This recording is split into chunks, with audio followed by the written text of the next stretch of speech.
আসসালামু আলাইকুম। আশা করি সবাই ভালো আছেন। তো আপনাদের ভাইয়া দেখেন ধান কাটতেছে। আর বন্যার পানিতে ধান কাটা জানা অনেক কষ্ট। ধান অবশ্য মানুষটি দিয়ে দিছে, ওনারা কাটতে বাসায় দিয়ে যাব। তো শখ করে কাটতেছে ধান। আর ধান কাটতে কিন্তু অনেক কষ্ট হয়েছে, যেহেতু পানি।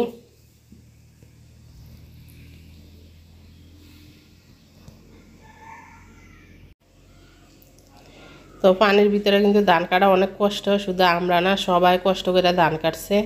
ধান করাই অনেক কষ্ট। এই যে দেখেন পুরা মাঠ, শুধু পানি আর পানি। আর এটা হচ্ছে আমার বাড়ি।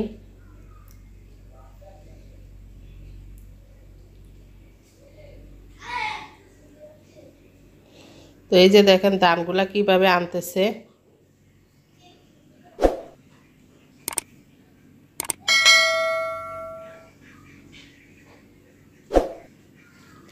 যদি পানি না থাকতো তো ধান কিন্তু মাথায় করে নিয়ে আইতো।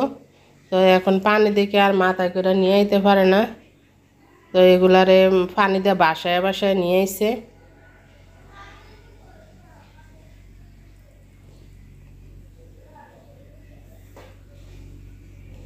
এটা কিন্তু আমার ক্ষেত। আমরা বিদেশে টাকা দিয়ে এই ক্ষেতটা কিনছি।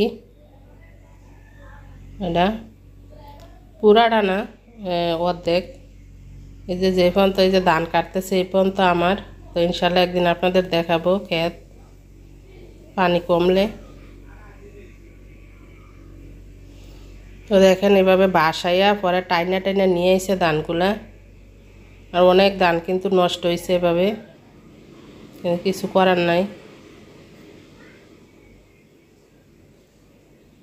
এই যে নিয়ে এসে বাড়িতে।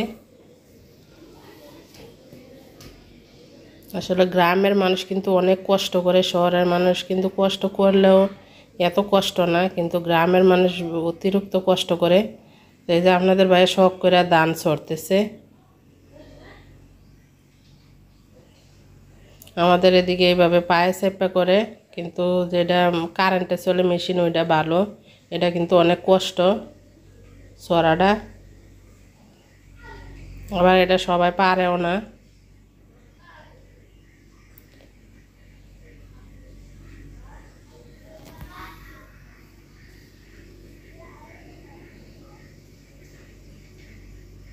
আপনাদের ভাই কিন্তু অনেক বছর পরে ধান ছড়তেছে, যেহেতু বাংলাদেশে ছিল না।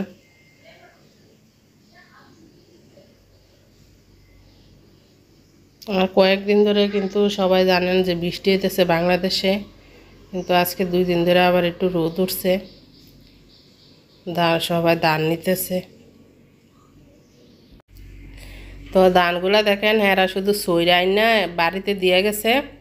আর বাকিটা কাজ আমাদের করতে হইব। আমিও কাজ করছি, কিন্তু সামনে ছিলাম না, যেহেতু অনেক রোদ, দেখেন অনেক গরম।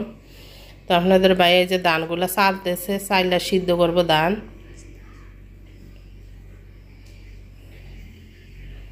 ওই যে দেখেন রোদে কি অবস্থা দেখা যায়।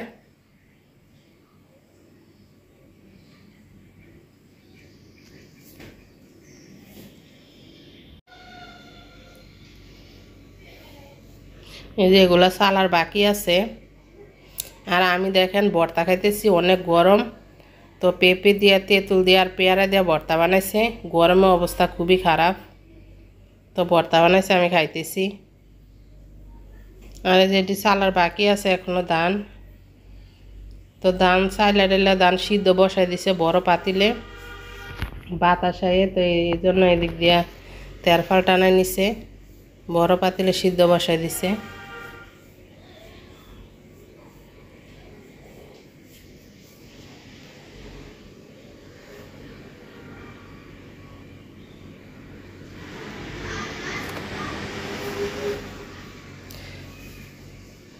তো ধান সিদ্ধ হয়ে গেছে, নামাই নিব।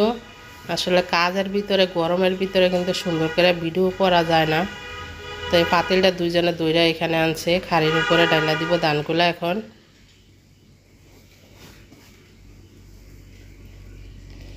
পাতিলও অনেক গরম ছিল। এই যে সব ধানগুলা কিন্তু ছাদে নিয়ে এসে আমার আম্মাও লাড়তেছে, আপনাদের ভাইয়া লাড়তেছে। দুইজনে লাড়া লাগে। একদম পাতলা করে দিছে ধান, কারণ আকাশের অবস্থা বেশি ভালো না।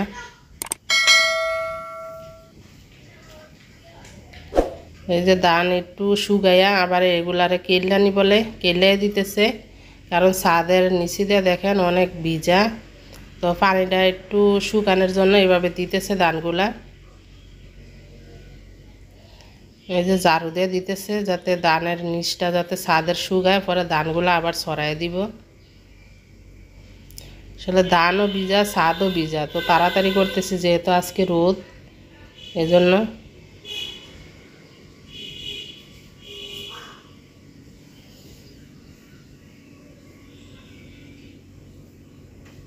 তো ধান আবার ছড়াই দিতেছে।